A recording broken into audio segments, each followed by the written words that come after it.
Selon certains observateurs, le Cameroun reste le seul pays en Afrique francophone qui continue à produire et conserver les whisky dans des bidons et autres sachets plastiques pourtant nocifs à la santé. Et c'est pour réguler l'activité de cette branche de production que le gouvernement a publié en septembre 2014 un arrêté conjoint Mines-Commerce, Mines-Santé, Mines-Mid visant à interdire cette pratique et favoriser les normes d'emballage et de conservation dans les bouteilles en verre. À ce sujet, rien ne semble bouger du côté des producteurs de whisky qui ont depuis septembre 2014 bénéficié d'un délai de 2 ans pour s'arrimer aux exigences de l'arrêté ministériel. Concernant les opérateurs du secteur des eaux, il leur a été demandé de se conformer aux normes d'hygiène et surtout de s'arrimer à la catégorisation de leurs produits en ressortant clairement la différence entre l'eau naturelle, l'eau de source et l'eau minérale pour éviter la concurrence déloyale.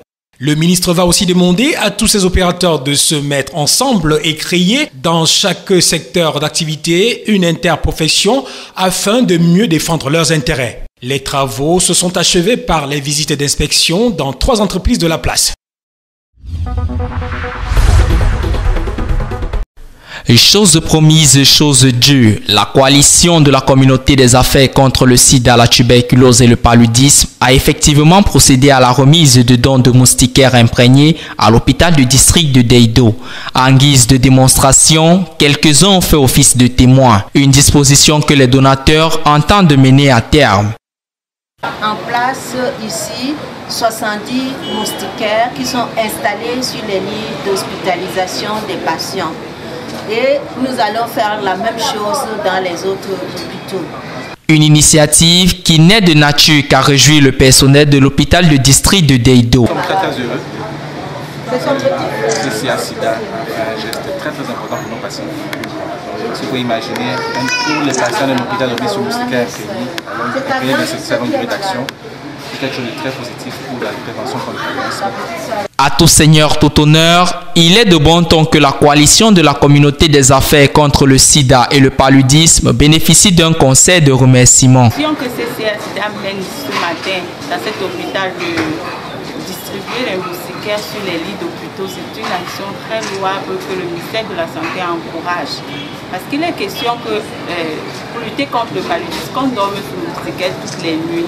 Et lorsqu'on n'est pas à domicile pour dormir sous sa maison, qu'on soit dans un hôpital, il faudrait protéger également. Donc... Pour terminer, l'occasion a été pour les bienfaiteurs de changer avec les pensionnaires de la pédiatrie. Le livre est une fenêtre qui s'ouvre au monde, une source intarissable de pouvoir. S'informer, se relaxer et se forger une identité, voilà des opportunités qui s'offrent à ceux qui les parcourent. Cependant, il reste vrai que le temps ne joue plus en la faveur des ouvrages imprimés sur papier. La rapidité de la circulation des hommes et l'avènement du numérique ont décrété le déclin du livre. Le constat est tel que dans le monde, la télécommunication s'est taillée la part du lion de l'intérêt des gens pour la culture et le divertissement. Pour ce qui est du Cameroun, la lecture n'occupe pas la première place de son monde. Le combat au quotidien pour le maintien en vie de leurs âmes n'offre aucune raison aux citoyens, pour la plupart, de s'intéresser aux pages des livres. Les réseaux bibliothécaires publics de fortune dans les coins de nos artères sont la preuve vivante de leur manque d'appétit pour la lecture. Les livres sont bon marché, mais s'amoncellent sur les comptoirs. Pouvoir public et société civile ne baissent pas pour autant les bras à travers l'organisation des foires du livre et autres concours littéraires. Notons aussi la mise en place des bibliothèques dans les établissements académiques. Seulement, la minorité encore passionnée du livre ne comble son besoin que sur des publications occidentales inadaptées à son contexte et à ses besoins réels. Les ouvrages commis par les Camerounais et présentés généralement dans des salons luxueux ne sont généralement qu'à un prix au-dessus de la bourse du modeste étudiant par exemple. Il est bien entendu du droit de l'auteur de protéger l'œuvre qui porte son empreinte et la dure réalité du contrat de cession avec la maison d'édition n'est pas à ignorer. Mais un livre, c'est fait d'abord pour être lu. Journée mondiale du livre et du droit d'auteur, l'occasion pour chacun de célébrer à sa manière la promotion de la lecture, de la propriété intellectuelle et du droit d'auteur.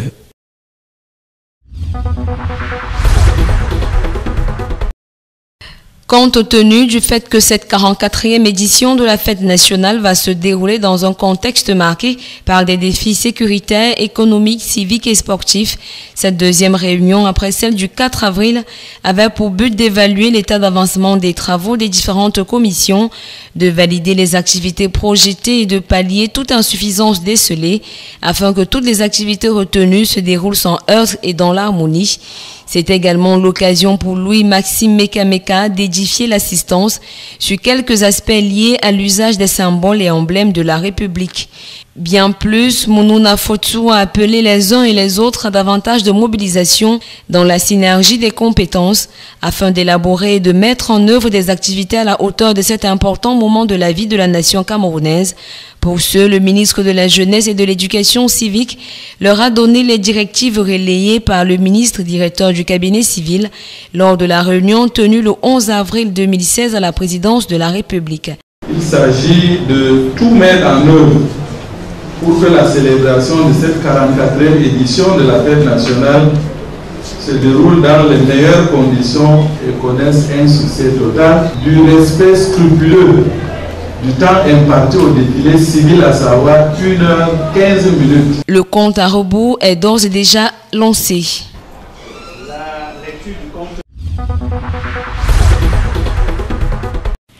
La contrefaçon est devenue aussi courante que le rhume. Elle n'épargne aucun secteur manufacturier. Au Cameroun, le décret présidentiel numéro 2009/296 du 17 septembre 2009 portant création de l'Agence des normes et de la qualité ANOR vise à booster la compétitivité des produits camerounais. En fait, c'est d'une part pour relancer la croissance économique camerounaise et d'autre part pour améliorer la condition de vie des populations. Des initiatives louables, mais qui ne font pas encore loi sur toutes les formes de contrefaçon. La fraude au Cameroun a eu mainmise notamment sur l'agriculture, les spiritueux, l'art et malheureusement sur les matériaux de construction, l'alimentaire et le médicament. La dure réalité repose sur le fait que le produit contrefaisant ressemble au contrefait. Étiquettes, notices et labels sont très proches des normes prescrites. Les conséquences de cette activité ne peuvent être quantifiées ni sa gravité évaluée à l'avance. Au cas par cas, les intrants agricoles improductifs ont envahi nos marchés. Le phénomène de la piraterie des CD poursuit allègrement son chemin au mépris des auteurs agréés et de ce fait, c'est l'art camerounais qui se meurt.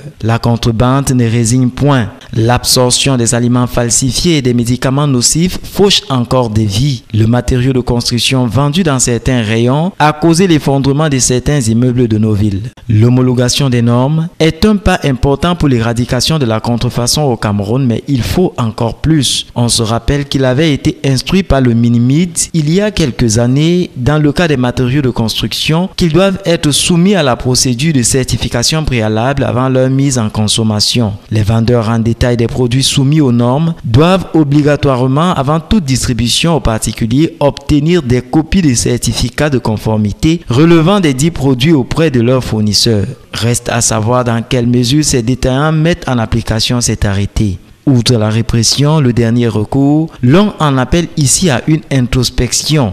La contrefaçon constitue un poison pour notre économie et pour nos vies.